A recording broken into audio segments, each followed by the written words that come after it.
GN news Mumbai wordpress.com से। Delhi court ने मुस्लिम समुदाय के खिलाफ कथित सांप्रदायिक टिप्पणी पर करणी सेना प्रमुख अम्मू और पुजारी याटी नारनिगह नंद के खिलाफ शिकायतों पर कार्रवाई की रिपोर्ट मांगी।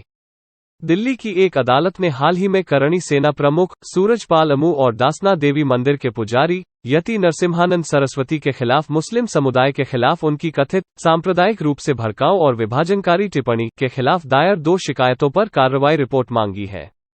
अधिवक्ता सरीम नावेद, कामरान जावेद और अंशु डावर के माध्यम से एक कानून शिक्षक फैजल अहमद खान द्वारा दायर आपराधिक शिकायतों में धार्मिक भावनाओं को ठेस पहुंचाने के इरादे से बयान देने के लिए दोनों के खिलाफ FIR दर्ज करने के लिए SHO Jamia Nagar police station को निर्देश देने की मांग की गई है। हिंदू और मुस्लिम समुदायों के बीच दुश्मनी, घृणा और द्वेष की भावनाओं को बढ़ावा देने और मुस्लिम समुदाय से संबंधित व्यक्तियों के बीच भय और अलार्म पैदा करने के लिए भी मेट्रोपॉलिटन मजिस्ट्रेट रजत गोयल ने SHO से कार्रवाई रिपोर्ट के माध्यम से जवाब मांगा कि क्या शिकायतकर्ता द्वारा संबंधित पुलिस स्टेशन में कोई शिकायत दर्ज की गई थी और क्या ऐसी शिकायत दर्ज होने पर कोई कार्रवाई की गई थी। कोर्ट ने SHO से यह भी जवाब दाखिल करने को कहा है कि क्या इस मामले में कोई संज्ञेय अपराध होने की स्थिति में कोई प्राथमिकी दर्ज की गई है। उक्त कार्रवाई की रिपोर्ट 27 सितंबर तक मांगी गई है। करणी सेना प्रमुख सूरजपाल अम्मू के खिलाफ शिकायत इस साल मई और जुलाई में हरियाणा के पटौदी शहर में आयोजित 2 महापंचायतों में सूरजपाल अम्मू द्वारा की गई कथित सांप्रदायिक टिप्पणियों पर निर्भर करती है। यह आरोप लगाया गया है कि भाषण मुस्लिम समुदाय की धार्मिक भावनाओं को ठेस पहुंचाने और शांति भंग करने के इरादे से दिए गए थे। इसके अलावा यह कहा गया है कि भाषण कैमरों की उपस्थिति में दिए गए थे, इस जागरूकता के साथ कि उन्हें देश भर के लोगों द्वारा प्रकाशित, प्रसारित और देखा जाएगा।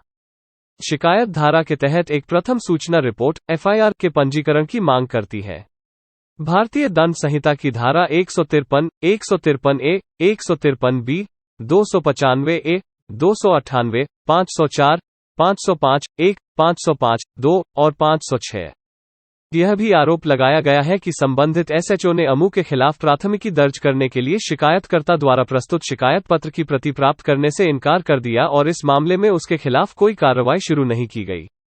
शिकायत जुलाई में उत्तर प्रदेश के अलीगढ़ में नरसिम्हानंद द्वारा दिए गए एक साक्षात्कार प्रेस बातचीत पर भरोसा करती है, जिसमें आरोप लगाया गया है कि उन्होंने कहा कि कुछ शैक्षणिक संस्थानों में पढ़ने वाले व्यक्ति भारत के संविधान के प्रति सच्ची आस्था और निष्ठा नहीं रख सकते हैं या संप्रभुता और अखंडता को बनाए नहीं रख सकते हैं।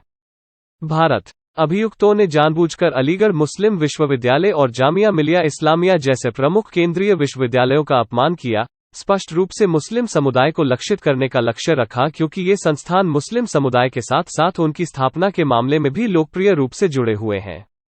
तथ्य यह है कि उनके वर्तमान प्रशासक बड़े पैमाने पर मुस्लिम हैं और इस्लामी शैक्षणिक संस्थान दारुल उलूम देवबंद उनकी बमबारी की वकालत कर रहे हैं, शिकायत में लिखा है। इसके अलावा शिकायतकर्ता ने आरोप लगाया है कि नरसिम्हानंद ने मुसलमानों, उनके धार्मिक ग्रंथों और इस्लाम या इससे जुड़ी किसी भी चीज से मुक्त रहित राष्ट्र का पूर्ण बहिष्कार करने का आह्वान किया। शिकायत में धारा के तहत प्राथमिकी दर्ज करने की मांग की गई है।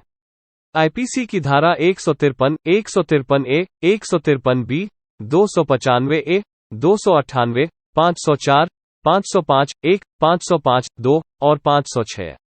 शिकायत में कहा गया है, आरोपी ने भीड़ से देशद्रोही पैदा करने और मुसलमानों के सभी पूजा स्थलों को नष्ट करने के लिए AMU पर बमबारी करने का आग्रह किया। हमारे YouTube channel GN news Mumbai को लाइक, शेयर और सब्सक्राइब करें।